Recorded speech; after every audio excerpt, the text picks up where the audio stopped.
Hello बच्चों। यहां दिया है disc of mass m and radius r moves in x y plane as shown in the figure. The angular momentum of disc about origin o at the instant shown. Clear है? तो देखो ध्यान से यहां पे अगर हम देखें तो इसका जो ओमेगा दिया है वो एंटी क्लॉकवाइज दिया है, यानी जो इसकी एंगुलर वेलोसिटी होगी ओमेगा, ये आउटसाइड द प्लेन होगी। आउटसाइड द प्लेन बोले तो प्लस के कैप के लॉन्ग। क्यों? क्योंकि अगर एक्स एक्सिस ये दिया है, वाई एक्सिस ये दिया हुआ है, तो आई क्रॉस जे जो हम लोगों को मिलेगा, जैसे हम यहाँ पे लिखेंगे आई वेक्टर आई कैप और ये लिखोगे जे कैप, तो आई क्रॉस जे मिलेगा के, और आउटसाइड हम लोगों को मिल रहा है के कैप वेक्टर। अब दूसरी चीज सुनिए, यहां से हम लोग अगर इसका पोजीशन वेक्टर आर लिखे, आर नॉट आर ओ, अगर मैं इसको आगे ले जाता हूं, क्योंकि हम लोगों को अगर क्रॉस करना होता है तो क्रॉस करते समय पर हम लोग क्या करते हैं, दोनों वेक्टर्स की टेल पहले ज्वाइन कर लेते हैं। तो अब अगर हम यहां से देखेंगे तो आर क्रॉस वी वेक्टर जो है, it is going inside the plane. Clear है? इनसाइड द प्लेन बोले तो it is along minus of K cap.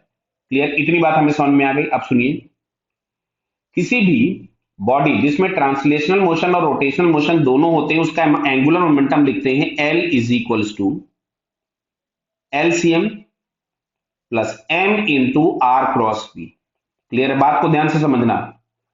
LCM होता है angular momentum about centre of mass, तो ICM into omega plus M into R cross P. Clear है बेटा? ये तो अब अगर हम देखें तो डिस्क दिया है, तो आईसीएम हमारे पास हो गया M R square by two into omega, और ओमेगा का डायरेक्शन था प्लस के कैप, तो मैंने इसको प्लस के कैप लिख दिया, प्लस एम वी दिया हुआ है इसमें आर ओमेगा, देखिए दिया है वी बराबर R omega, into perpendicular distance. तो परपेंडिकुलर डिस्टेंस हम लोगों के पास कितनी है, ये अगर हम लोग देखें तो ये वेलोसिटी की लाइन है, इस पे इस रोटेशन एक्सिस से परपेंडिकुलर डिस्टेंस है 3r, तो एम वी डी, और ये डायरेक्शन था माइनस के कैप के लॉन्ग। किधर था ये?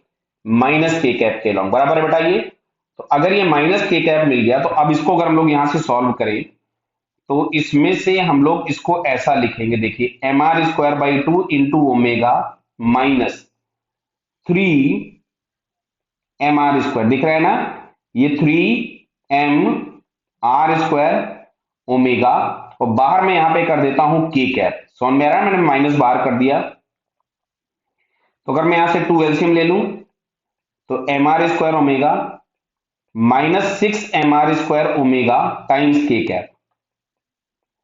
क्लियर? तो 6 माइनस 1 मिलेगा आपको 5, तो फाइनली आपके पास यहां से आ जाएगा minus of 5/2 mr square omega के कैप। क्लियर है? तो माइनस 5/2 mr स्क्वायर ओमेगा के कैप, तो ये हम लोगों को बेटा दिख रहा है फर्स्ट वाले ऑप्शन में। क्लियर? बराबर है? So it's first answer is correct. Clear बेटा? Okay, all the best.